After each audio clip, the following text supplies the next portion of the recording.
कानपुर पहुंचे आजाद समाज पार्टी के प्रमुख और सांसद चंद्रशेखर ने दिया विवादित बयान। उत्तर प्रदेश के हालात ठीक नहीं, महिलाओं के साथ रेप, हत्या, अत्याचार हो रहा। यूपी में गरीबों, किसानों के दमन की राजनीति हो रही है। चंद्रशेखर ने कोर्ट और सरकार पर खड़े किए प्रश्न चिन्ह, बोले दोनों की मंशा ठीक नहीं है। सुप्रीम कोर्ट ने आज तक एक भी फैसला SC/ST के लिए हित और रक्षा में नहीं दिया।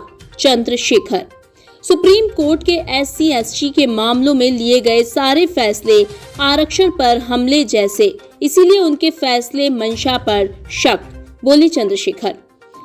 कानपुर में सीसामऊ विधानसभा में होने वाले उपचुनाव को लेकर बोले चंद्रशेखर। सपा विधायक इरफान सोलंकी का किया गया उत्पीड़न, आजाद समाज पार्टी उनकी उठाएगी आवाज। भाजपा विधायक द्वारा टीवी डिबेट में बसपा प्रमुख विवादित बयान देने वाले विधायक को जूते से पीटने की कही बात। चंद्रशेखर भाजपा के कुछ नेताओं के दिमाग खराब, अपने नेताओं को खुश करने के लिए हैसियत से ज्यादा बोलते हैं। चंद्रशेखर ने बसपा प्रमुख मायावती को लेकर दिया बयान, बोले बहन जी हमारी नेता हैं, उनके सम्मान की लड़ाई लड़ेगी आजाद समाज पार्टी।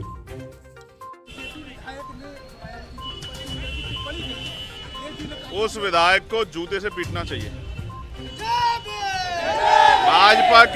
भाजपा के नेताओं के कुछ नेताओं के दिमाग खराब हो गए, वो हैसियत से ज्यादा बोलने लगे और कभी कभी वो अपने नेताओं खुश करने के चक्कर में ये भी भूल जाते हैं कि इसके परिणाम क्या हो सकते हैं।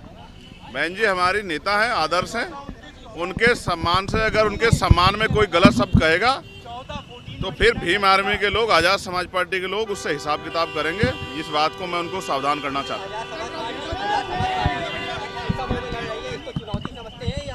एक भाई की हत्या हुई है, उसके बाद आज मैं धन्यवाद देता हूँ और आपके माध्यम से, क्योंकि आज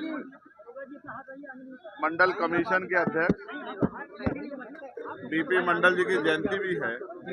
उन्हीं की जयंती के अवसर पे मामला रामसूर वर्मा जी के, इन दोनों ही महान पुरुषों के जयंती और उनके अवसर पे जो है एक कार्यक्रम हम लोगों ने सामाजिक न्याय सम्मेलन हमने रखा है बांदा में, उसमें मैं शामिल होऊंगा। उत्तर प्रदेश में जिस तरह के हालात चल रहे हैं, उसमें जिस तरह से अखबार पढ़ने पे तमाम महिलाओं के साथ हत्याएं, रेप, चोरी, डकैती, भ्रष्टाचार खबरें आ रही है, ये उत्तर प्रदेश की कानून व्यवस्था और जो गरीबों, कमजोरों, किसानों के दमन की राजनीति चल रही है, ये उसका सच है। आपने फैसला पढ़ा नहीं, हमने फैसला पढ़ा। हम ये चाहते हैं कि हम भाइयों की एकजुटता बनी रहे और उस एकजुटता के लिए अब हमने प्रयास किया कि बहुत जल्द हम शेड्यूल कास्ट की सभी जातियों के लोगों के प्रतिनिधित्व को बिठा के उनसे वार्ता करेंगे। हम कोशिश करेंगे कि एक दूसरे को समझें और इस फैसले को भी समझे, और अगर कोई रास्ता निकालना है तो हम ही लोग निकालें, क्योंकि सरकार की मंशा पे और कोर्ट की मंशा पे हमें शक है। आज तक सुप्रीम कोर्ट ने कोई भी फैसला शेड्यूल कास्ट, शेड्यूल ट्राइब के हितों के लिए नहीं दिया, उनकी रक्षा के लिए नहीं दिया। उनके सारे फैसले आरक्षण पे हमले के जैसे होते हैं। हम इसलिए उनसे उनके फैसले, उनकी मंशा पे, उनकी नीयत पे शक कर रहे हैं। रही बात, अब उपचुनाव है,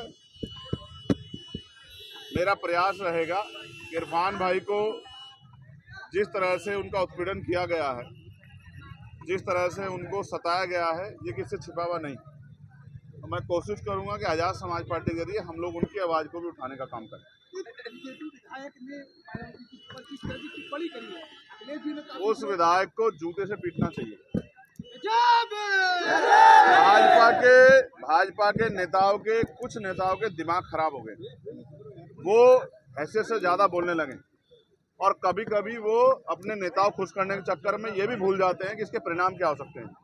बहन जी हमारी नेता हैं, आदर्श हैं, उनके सम्मान से अगर उनके सम्मान में कोई गलत शब्द कहेगा तो फिर भीम आर्मी के लोग, आजाद समाज पार्टी के लोग उससे हिसाब किताब करेंगे। इस बात को मैं उनको सावधान करना चाहता हूँ। आजाद समाज पार्टी सीतामऊ में लड़ रही है, इसको चुनौती समझते हैं या फिर आप? कोई चुनौती नहीं, आजाद समाज पार्टी के लोग मेहनत कर रहे हैं, जनता उनके साथ है। उस पर पार्टी अपनी तैयारी कर रही है और पार्टी का स्टेट का जो ऑर्डर होगा हम लोग उसको फॉलो करेंगे।